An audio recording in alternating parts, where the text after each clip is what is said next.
레고캠 바이오 2023년 3분기 누적 실적을 스루프트 회계로 분석하고 연말 손익분기점을 예측해 보도록 하겠습니다. 매출은 4.4%가 증가했으나 영업이익은 스루프트 분석상으로 131.3%가 감소했습니다. 포괄 재고 회전율은 0.2회전으로 나타납니다. 그리고 스루프 분석을 위해서 연구 개발비를 무형 자산화 전제로 해가지고 분석을 했습니다. 구독, 좋아요 부탁드리고요. 필요하시면 1.5배속을 보시기 바랍니다.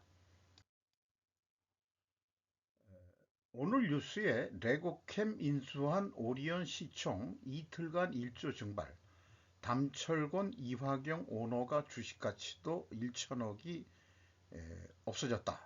이렇게 표현을 했습니다. 유진희 기자와 김가연 기자가 조선비지에서 보도를 했는데요. 제가 네이버 증권 뉴스에서 본 거는 오늘 이렇게 그 절벽으로 팍 떨어졌습니다. 요런 상황이네요. 오리온 바이오 회사 레고캠 5,500원 인수로 이틀간 23% 폭락. 요거 뭐 제목에 나온 대로 소개를 한 거고, 전문가들 5년간 추가 연구개발비 1조 추정한다. 바이오로직스 소유한 지주사 오리온 홀딩스 아닌 식품사 오리온 투자는 꼼수다. 지금 현재 그 오리온 홀딩스가 지주회사로서 또 별도로 그 투자회사에 바이오로직스를 뭐 또 좀 투자한 게 있는 모양이죠. 그런데 이게 왜 꼼수라고 하는 건지는 잘 모르겠습니다만은 이틀간 시총 1조 8천억 증발했고 외국인 1105억 순 매도했다. 그러니까 싸게 그냥 내놓는 모양이에요. 오리온 그룹은 이번 레고캠 바이오 지분을 인수하기 위해서 홍콩 법인이자 중국 법인 지주사 펜 오리온 코퍼레이션, 중국에도 오리온 지주회사가 있다? 그렇죠. 그 초코파이가 잘 팔리니까 그 초코파이 팔아가지고 이제 돈을 많이 벌었는지 이런 것도 살라고 하는데, 그러면 레고캠의 앞날을 그렇게 이 장밋빛으로 지금 안 본다는 얘기 아니에요. 그래서 그래서 레고캠을 분석을 좀 해보기로 했습니다. 먼저 원가회계 손익으로서 매출이 249억 원 달성했는데 전년보다 4.4% 증가했고요. 제가 여기 포괄 재고자산이라고 한 것은 다음 장에도 얘기하겠습니다만 4.7% 증가했어요. 매출 증가보다 더 증가했죠. 어쨌든 그 매출 원가가 더 올라가지고 매출 총이익 적게 올랐고 매출 총이익률은 1%가 하락을 했어요.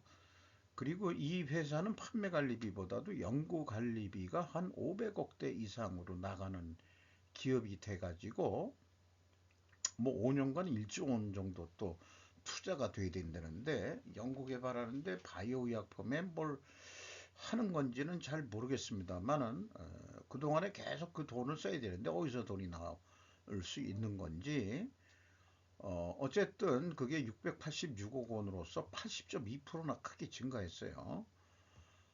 그래서 영업손실 558억 원으로서 전년 영업손실 256억보다 무려 118.2%가 영업손실이 증가한 것으로 그렇게 결산이 됐습니다.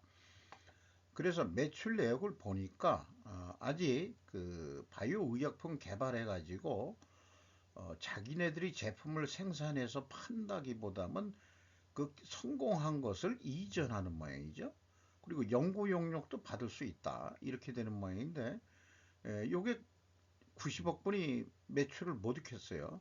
전체 매출액의 36.3% 비중을 차지하고 의료기기하고 의료소모품을 파는 금액이 159억 원으로서 이게 한 64% 가까이 됩니다. 그러니까는 그 연구개발비가 한 500억대 이상 나가는데, 제가 매출은 그 반짝에도 안 되는 선으로 지금 되고 있는 거죠. 상품, 자기네가 아직 만드는 물건은 없고 상품, 의료기기를 사다가 납품을 하는 모양입니다. 뭐 재고는 크게 많이 안 가져가게 있어요. 수주를 받고서 이제 물건을 하는 건지 어떤지 모르겠지만은 1,400만 원뿐이 증가를 안 했고 반품 자산이라는 게 나오는데 전 뭐 크게 연구해 본 적은 없습니다. 결국은 납품했다가 좀 문제가 있다고 해서 반품을 받는 건 모양인데 그게 이제 이 반품 자산이 4,800만 원 감소했고 근데 제가 이제 연구 개발비를 여기에다가 비용을 어떻게 제고화하느냐 그러니까 요게 이제 무형 자산화하자 이런 얘기예요. 지금 건설회사의 그 미천구 공사 같은 것도 또 똑같은 성격일 겁니다. 아직 그 청구도 안 했는데 매출이 일어났다고 가공, 그런데 이제 이거는 돈을 실제 쓴 거란 말이죠. 그러니까 비용으로 다 떨어버리면 당연히 적자죠. 그러니까 일반적으로 R&D 투자에 대해서는 이건 투자 개념으로 봐야 되는 거 아니냐. 뭐 GDP 계산하는데 투자도 그 GDP 플러스로 보고 있는데 그런 GDP 정신에 의하면은 이거는 나중에 성공하면은 그 뭡니까 그 저기 감가상각 해 나가면은 되는 거고요. 그때 가서 또 돈을 벌겠고 만약에 돈을 못 벌더라도 실패해서 감가상각을 또 해 나가면 되는 거죠. 일단 자산화해야 되는 것이 일반적인 논리 같은데 그냥 이 회사는 우리 그냥 썼으니까 그냥 다 떨어 이렇게 한 모양이에요. 그래서 이거를 무형 자산화해서 운영 경비를 줄여 가지고 손익을 좀 산출해 보고자 합니다. 그래서 이, 이 재고자산 명세 여기에 이제 제가 연구 개발을 넣기 때문에 24억이 그 차이가 납니다. 요거 이제 합치면은 24억 차이가 납니다. 이런 차이가 이제 나타나게 되는 거고요. 그래서 그 회사의 비성분 내역에서 상품 매출원가 반품 매출원가 그대로 가는 거고 운영 경비에서 연구개발비 535억 원을 뺐어요. 그 금액이 151억 원뿐이 안 됩니다. 그래도 운영 경비가 203.1%나 크게 증가했어요. 그래서 MC 더하기 5이 1번과 2번을 더한 게 273억 원인데 요게 매출원가는 나와 있는 거고 그 다음에 이제 그 연구개발비를 뺀 금액을 더하면은 요게 273억 원이다. 이렇게 돼야만 조금 더 합리적인 분석을 할 수 있을 것 같아요. 그래서 제조업이 아니니까 그 의료기기를 수입해다가 파는 건 모양인데 가공비가 없습니다. 이렇게 이제 그 디커플링을 해서 이제 나눠 봤어요. 그 재료비하고 경비하고 그리고 이제 연구개발비를 여기서 뺀 거죠. 반품 매출원가의 개념을 인식하기 어렵습니다. 제가 이제 이리처럼 반품 매출원가라는 단어를 머리털 나고서 처음 본 것 같아요. 반품을 받는데도 돈이 들어간다는 뜻으로 해석을 할 수밖에 없지 않느냐. 니들 비용으로 가져가. 보통 병원에 납품했다 그러면은 의원이고 내가 왜 니들한테 갖다 주냐? 니들 비용으로 가져가라오. 이렇게 되면은 비용을 쓴 거를 반품 매출원가라고 또 뭐 이런 것까지 굳이 해야 되나? 그냥 경비로 떨면 되는데 참 이상한 회사예요. 운영 경비에서 연구비를 뺐습니다. 그리고 연구 개발비의 내역을 저는 공개해야 된다고 생각합니다. 아니 금액이 535억이나 되는데 여기 인건비도 들어가고 여러 가지 그 재료비도 들어갈 거예요. 시험 연구 재료죠. 이런 등등 또 연구소 동을 움직이려면은 또 뭐 각종 그 전기료 그다음에 용수료 뭐 또 연구소 같은 데에서도 그 저기 무슨 오염 같은 거 되지 않습니까? 공기청정 시설이라든지 폐수 처리 시설이라든지 뭐 이런 돈이 많이 들어갈 거예요. 그런 내역을 좀 알려줘야 되는 거 아니냐? 주주들을 위해서라도 전 그렇게 생각을 합니다. 딸랑 연구배갈비 500매덕이라고 얘기하면 되겠냐 이런 얘기죠. 그 돈이 진짜 쓴 건지 괜히 분석하는 사람은 일단 의구심을 가지고 시작하기 때문에 그렇습니다. 그래서 여기까지 분석을 해가지고 스루프 손익을 해보면은 요 스루프 손익은 그 매출에 비례하는 매출 재료비로 나타냅니다. 뭐 그 상품 매출한가하고 틀리지 않죠. 가공비가 배부되는 재고자산이 없으니까. 그래서 매출 재료비가 6.6% 증가했어요. 그러면은 매출 증가보다 더 증가했다 그러면은 요거로 봐가지고는 상품 매입 가격이 상승했다라고 추론할 수 있습니다. 그리고 이제 스루풋이 2.4%그 증가했고요. 그 다음에 스루풋율은 1% 하락했습니다. 마진율이 떨어졌다는 얘기죠.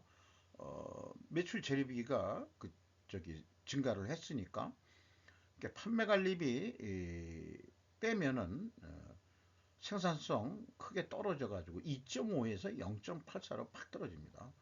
그래도 영업 손실 23억 원뿐이 안 나요. 원가 회계는 558억 원이 적자인데 그러니까 스루풋으로 하면은 535억 원 더 적게 영업 손실이 났다 한 것은 요 금액 그 자체가 연구개발비를 자산한 만큼 영업 손실이 감소했음을 보여드리는 거죠.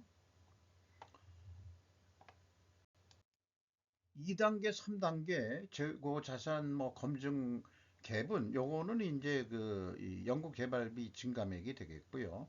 현금 흐름표 기준 뭐 크게 그 변동이 없으니까 이런 거에 딱 맞고 운영 경비에서 인건비가 19억 5,600만 원이 나갔는데 직원 수를 보면은 143명으로 5명 늘었거든요.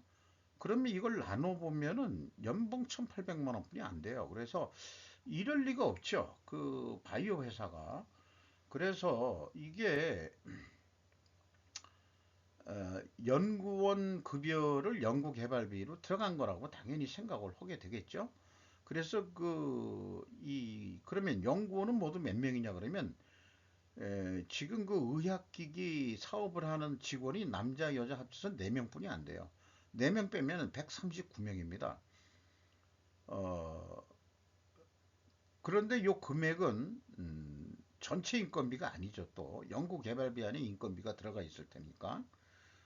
그래서 요거는 뭐 이렇게 이런 것도 그 금액이 비합리적으로 나타나죠. 연구개발비는 자산을 한 거고요. 그게 올해 61.7%로 돈을 왕창 쓰고 있는데 어디다 그렇게 투자를 하고 연구를 많이 하시는지 지급 수수료도 뭐 크게 증가를 했고요. 의학사업부문 직원 수는 매출을 그 전체 매출의 64% 가까이 커버를 하는데 4명 직원이 그걸 해서 다 현재 매겨 살리고 있다. 이렇게 얘기를 할 수 있겠습니다. 임원이 6명이 있는데 임원들도 영업을 하시겠죠. 네. 고임금자들이신데 그 보수라고 그러죠. 임원들이 가져가는 것을 보수라고 그러고 임원 아닌 사람들이 가져가는 거는 월급이라고 그러고 급여라고 그러고 인건비라고 그러죠. 음, 뭐 그렇게 차별 대우를 하고 있는 모양입니다. 그래서 상품과 그 R&D 연구개발비를 자산화했다면 그 회전율이 0.2회전으로 떨어졌고 수루푼율도 떨어졌어요. 동일 방향이면은 요거는 투명회계가 된다. 이렇게 일반적으로는 얘기합니다. 생산성 무지막지하게 떨어졌죠. ROI 재고 투자 회율 마이너스가 된 거고 이자 부채 6.7%로 증가했어요. 뭐 이자 보상 비율도 마이너스로 떨어졌고 현금 보표가 한 713.5% 가지고 있는데 266%로 그냥 급격히 떨어졌습니다. 자, 현금이 보통 50% 이하면 50%만 하더라도 엄청 충분히 가지고 있다고 하는 건데 이 기업이 이렇게 현금을 쌓아놓고 있다는 얘기는 이게 상장한 지 얼마 안 된 것 같아요.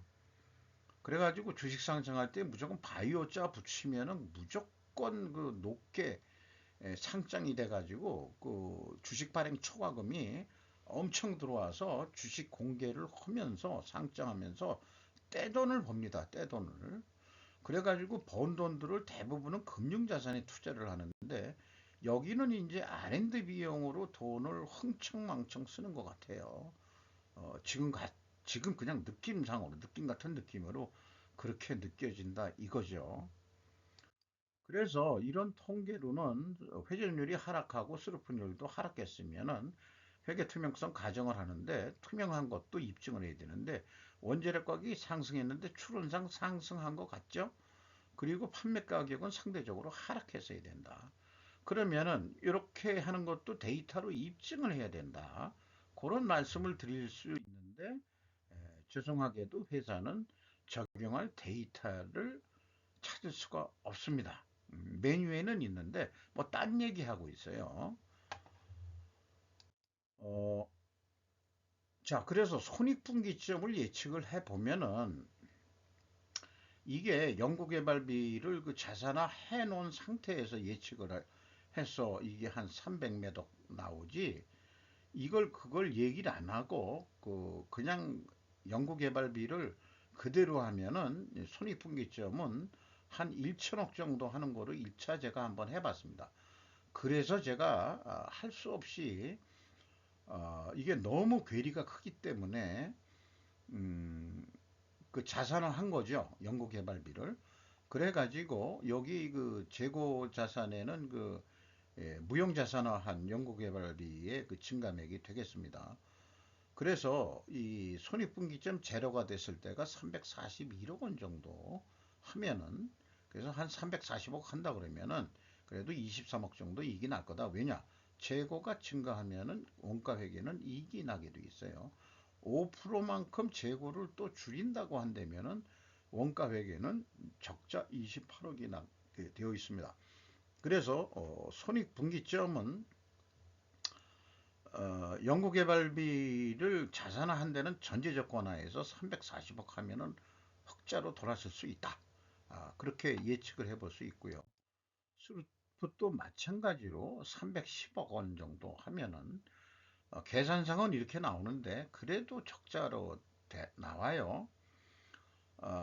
그래서 이 스루풋 상으로는 재고 회전이 연말까지 0.3회전 할 것 같은데 한 0.38회전 한 25.7 그러니까 한 25%더 노력을 해야죠 크게.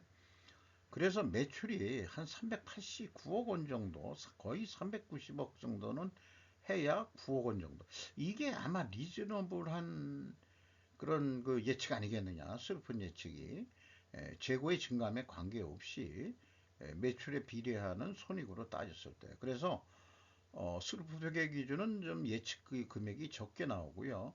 원가 회계 기준은 높게 나옵니다.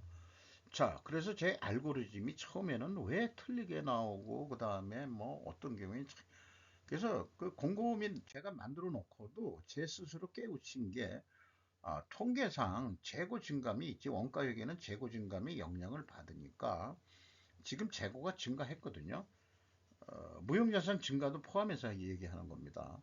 그래서 원가 회계 영업이익 이익이 감소하게 되어 있고요. 재고가 증가하게 되어 있으면은 어, 재고가 증가했죠. 판매예가는 원가 회계보다 낮게 나오게 되어 있습니다. 근데 지금 얘기하다 보니까 원가 회계 영업보다 이익이 그러니까 영업 손실이 더 적으니까 이익이 더 크게 난 거죠. 그러면은 이게 특별원인에 해당할 것 같습니다.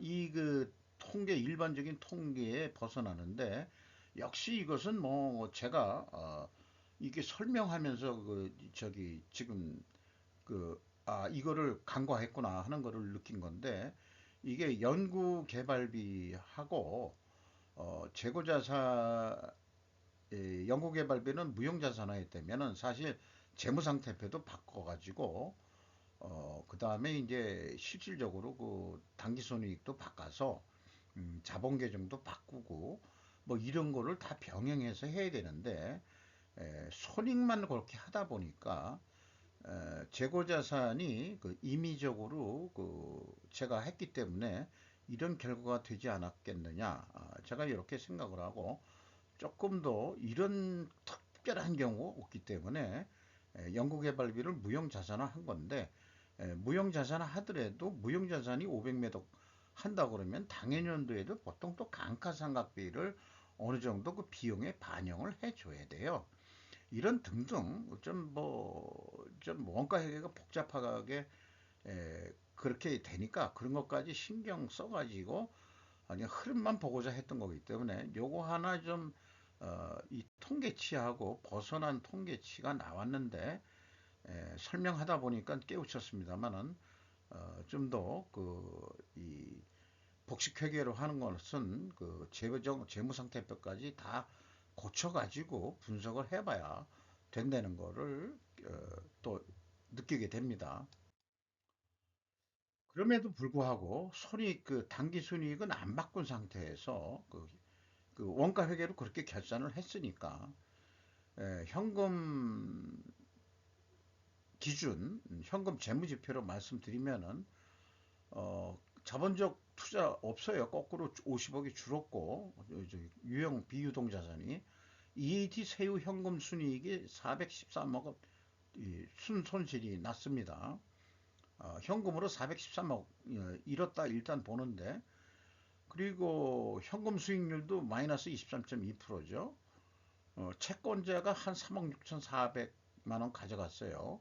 아마 이자조로 가져간 것 같습니다. 이자율이 3.1%로 꽤 높네요. 그리고 그 주주잉여 현금흐름은 11억 원을 회사에 더 입금을 시켰는데 이 주주잉여 현금흐름이 자본거래라고 해서 그 내역이 이렇게 그 전환 우선주에 보통주 전환됐다는 거, 주식 매수 선택권 행사, 선택권을 부여할 때도 돈이 들어오고 취소할 때도 빠지고 자기 주식 투자를 취득을 38억 원대를 또 하고 그래서 이게 합계가 11억 원이 자본이 늘었다. 11억 원이 여기 딱 일치를 하죠. 그리고 작년에는 39억 원. 그런데 어디서 읽은 글인데 자본 거래가 복잡한 회사는 주식 투자하지 않는 게 좋다라고 얘기하는 전문가 견해도 있었어요.